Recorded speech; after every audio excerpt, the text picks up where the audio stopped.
Hey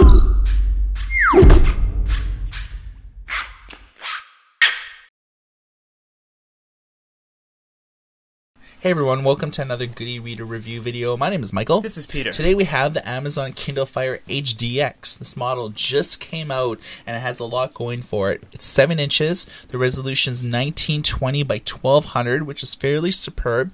It has a 2.2 gigahertz quad-core processor, 2 gigs of RAM, 16, 32, or 64 gig storage models, depending on what your needs are, and obviously the more memory that you buy, the more expensive the device comes. It also has a front-facing 720p camera. Battery life, very respectable, 11 hours. Looking at the front, doesn't look anything special. You got your camera, bezel, flush glass, piano finish around the side. Starts getting really interesting at the back. You have the piano finish top. The speakers from the Kindle Fire HD have been moved from the bottom to the top. You have a power button on the side, volume buttons on the other side. If you go over to the edge of the device, you have a 3.5mm headphone jack, nothing on the bottom. Micro USB port for charging and transferring data to and from your device. Stereo microphones right near the front-facing camera. Okay, let's take a look at the software. The main UI now looks really good. Compared to the previous model, I think that the icon's a little bit larger. Everything has a little bit more life. Color-wise, icons for apps actually look very solid now. In the past, they were smaller, and a lot of them became pixelated. Scrolling up a little bit, you can actually see app icons, and you could actually, on any of your app menus, you can long press and add an app to your home screen, and you can actually remove them too. I think that this is really cool. It's kind of like a way that they've made it a little bit more intuitive via the gesture system to give you apps via the carousel that you could swipe, and then apps that are listed in sort of the vanilla Android layout. This is first and foremost an e-reading tablet. Let's take a look at the ebook experience. So we've opened a John Grisham book. Page turns are very quick. This is a quad-core tablet, not an e-reader, so it's going to be no problem changing pages. We have our top bar has a couple options here. We have text size, theme, margins, line spacing, and we also have our list of different font styles. You can also long press. You can make different colored highlights. You can make notes.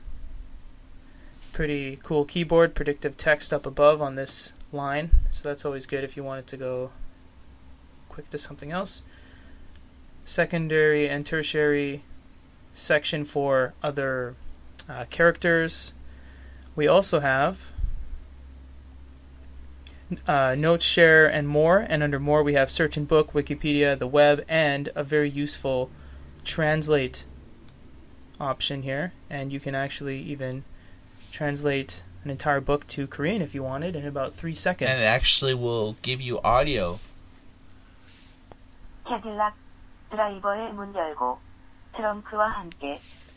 Korean robot voice, but I think it's really useful how you just translate the entire book, so there's no more boundaries really. Yeah. I mean, that's just awesome. Oh, totally agree. Now let's take a look at Amazon X-Ray. Very useful feature. Tap the middle, the top bar comes up again. If you click on X-Ray, what this is going to tell you terms or people throughout the entire book. It'll mention, and it'll tell you how many times they're mentioned. So, for example, this Ruben character wasn't mentioned till about the first 10% of the book, and then he's mentioned several times. You can then click on a section in which he's mentioned, jumps right to that section. This would be good if you're juggling multiple books and you say, hey, what's the person I remember, Jake? Oh, right, he's right there. So kind of gives you a quick snippet of what that character or term is about. Now, it's important to note that X-Ray only works on books purchased from Amazon. If you sideload in your own books in a Kindle-friendly format, you won't actually get the Amazon X-Ray feature. If you tap in the middle and you've purchased the book and the audiobook of the exact same title, you actually get a play button here. And what this does... predictions as to what might happen. Knowing Judge Atlee and his distaste of lingering cases and slow lawyers, Jake believed a trial, assuming there was one, would take We'll actually read along with you with a professionally narrated voice. And this is because we've purchased both the ebook and the audiobook in a bundled form, so we've actually saved a bit of money by purchasing both. Predictions. And you can go to the audiobook section to continue listening to it without the text in your way. Yeah, so if you're reading the ebook at home and then during your morning commute you're listening to the audiobook will actually pick off exactly where you left off in the real book, provided you have an internet connection. I find that features like that really make the Amazon Kindle Fire HDX stand out in the crowd. Now, it's not just about ebooks. One of the benefits about reading on a tablet is being able to read a magazine. Let's fire one up and see how it looks. We're going to open up Popular Science. You'll see that it's off to one corner. It's because we're in a 2-page spread in landscape mode. This is really cool because you get page turn animations, you get the bind in the middle. It's like you're reading a real magazine. Ads and all. I know a lot of people that when they do this for the first time, they're super impressed with this peek feature. Like, they end up playing with it for minutes at a time. And I've put this in the hands of, like, my parents, with people who've never had a tablet before, and this just enamors them. Well, I mean, look, it tilts too, depending on where you're holding it from. It's almost too real. I wonder if I can... Oh, no. If you double tap, you can initiate a partial zoom, and then you can navigate throughout the page. You can double tap out to go back to the 2-page spread. You also have pinch and zoom capabilities. You can't go too close, but, I mean, you don't have this option on a real magazine, so consider yourself lucky that you have this at all. If you tap in the middle, you have browse. This is another luxury you don't get on a real magazine. You can go to any page you wish via these thumbnails. Go right to that page, continue reading, very quick. Everything's super snappy, super responsive. There's no lagging or delay or clipping of any kind on this device. Okay, now that we've looked at a full-color magazine, Amazon sells graphic novels and comic books, and one of the things with these comic books is that they don't have a lot of competitors' apps in the App Store. And so what you'll have to do is actually sideload in your own comic books from other websites, such as the Goody Reader App Store. So we have the Marvel Comics app here, and as you can see, it doesn't look the greatest in landscape mode. Let's try firing it up into portrait mode. Admittedly, comics look really good on here. Whether you're purchasing graphic novels from Amazon or whether you're using the official Marvel app, which is what we have here, you can pinch and zoom. You can kind of find that sweet spot. And there's a number of settings that you could do as well, such as the guided view mode. Guided view mode's hit or miss depending on whether you're using it in landscape or portrait mode. But for the most part, comics were designed to be in portrait mode, so that's why we threw it into it for this section here. You also have, very similar to the magazine, a thumbnail view table of contents here. You can jump to any page you wish. Ramming speed! Mm-hmm.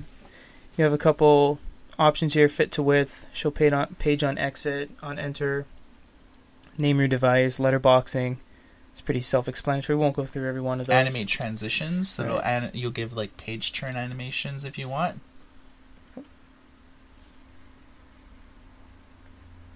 See, it tells you where you've left off too, so that's a good feature. If you lose your place or the app crashes for any reason, you can actually pick up from where you left off.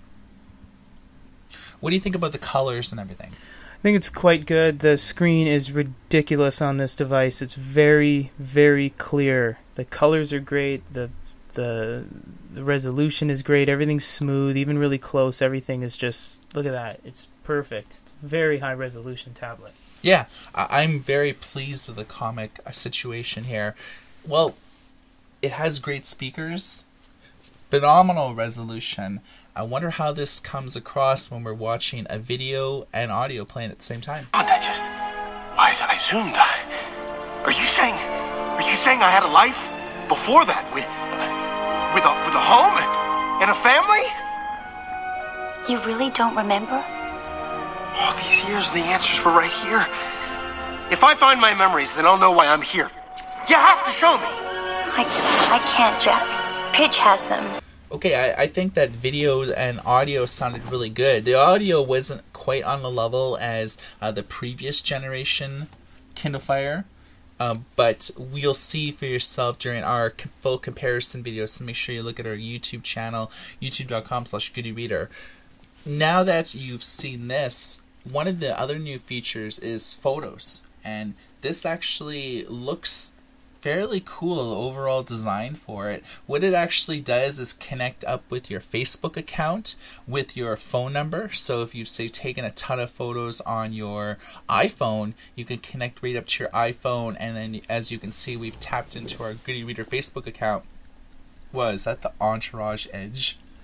God, I remember that. It's like from like 3 years ago. Oh yeah, this is it, everybody. This is the. I still think, LCD screen, e-ink screen, mad potential. It's a good idea. Just no one's been able to bottle it. Yeah.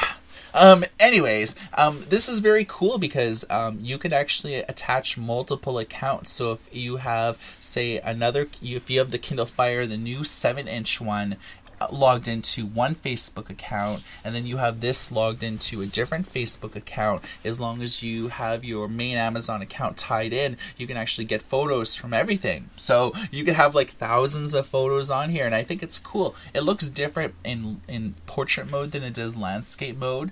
I think though that this is a solid offering. It's cloud photo storage from multiple sources. Very, very cool. One of the other new features is called Quiet Time. Now this is dragged down from the top. What this is basically allows you to do is eliminate all distractions, and you could actually configure it on an app by app basis, or you could just basically say no app will play sounds or show notifications. This helps with reading, whether you're reading an ebook, a magazine, a newspaper, a comic book. If you've ever used an iPad or a standard Android tablet, you're just bombarded with notifications. Your gold is ready. Emails come in. Someone's wants to join your Facebook group, and so on. It detracts from it, and this is a kind of a cool way that they have eliminated all of those superfluous distractions. Another kind of cool feature, not quite new, but it has undergone refinement, is Kindle Free Time. You could actually buy a subscription where you could actually download as many apps and games as you want that are kid-friendly. It's about $9.95 a month. What we've done is established a quick account here and just put a few books and videos and apps and stuff in it. And what you, as a parent, that you could do is you could actually establish settings by dragging it down and entering a password. If you drag it down and hit settings and then you enter a password, which I believe is just good, you could actually manage kid profiles, set daily limits, which is setting a daily limits is cool because you could actually say, I only want them to have X number of video watching hours, total screen time, things like that. So as a parent, you may want to encourage your kid to read, so you may say unlimited reading time, but only about an hour worth of gaming and maybe 2 hours worth of video. And this way, unlike a lot of other tablets, you're not saying, okay, Johnny, your 2 hours is up, give me the tablet. Oh, 5 more minutes, Mom. Yeah. This way you could just say, okay, these are the limits. They're hard-coded. There's no getting around it. If you do your chores, I'll give you the password. Yeah. So this is a cool feature. Another one is Mayday, which is a way that you could basically get personalized one-on-one help with an Amazon agent. We're not going to actually do it, but it's basically hitting the Mayday button, and then you can connect up to it, and then a person will actually appear here and say, you could ask them a question via the dual mic, say, how do I set up parental permissions in Kindle Free Time? And they'll circle something, oh, click here, now click here. Or if you say, how do I buy magazines from the Kindle store, they'll be like, okay, you can do this and you can do that. It's very handy, especially for people that are new to tablets, and certainly the older people, like say my mom, she's 60, never have used a tablet before. I could see Mayday being a boon to her.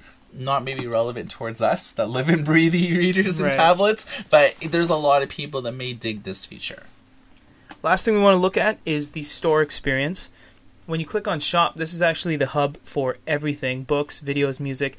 Every individual category is going to look Slightly the same with the little changes here and there. For example, if we go to books, we have the bookstore here. It's going to look different than the magazines, than it is from the audiobook, than it is from the games, and so forth. So they kind of have their own little individual stores, if you will.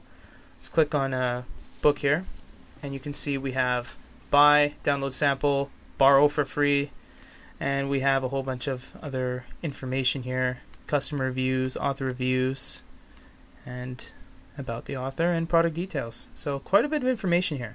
Yeah. The one thing I really like about the Kindle Fire HDX is not only the resolution and the great sound, but just the overall enhancement of the Kindle operating system as a whole. This has Mojito, which really is just a buzzword for a newer version of Android and just a newer interface. I think apps scroll faster, they look less pixelated than before. I like how apps are just on a home screen. You're not having to click through multiple submenus. One of the downsides is if you live outside the US, you can't actually do a lot of things. You can't download, say, videos per se. Or Amazon doesn't have a lot of competitors' apps in its ecosystem. When we were using the Marvel app, they actually don't have it in here. So you have to rely on third-party app markets. There's no better app market, in our opinion, than a Goody Reader App Store, close to about 100,000 apps. But as you can see here, it's all curated. We don't have the craptastic apps that a lot of competitors have, like a One Mobile or a GetJar, where they just have rip-off apps and this and that. You can see even just our new apps, that they're quality apps. So if you do have a Kindle Fire and you do live, say, outside the US, you may want to invest in downloading a free app store like our app store here, or getting a VPN. And you can get all that through shopereaders.com. Let's hear your thoughts. You've heard ours, and drop a comment on this video. If you're watching this video on another website, it's youtube.com/goodyreader. And for all the latest news, previews, interviews, and industry-wide coverage, you can check out the main website at goodyreader.com. And for Goody Reader and review of the new Amazon Kindle Fire HDX, my name's Michael. This is Peter. Everybody take care.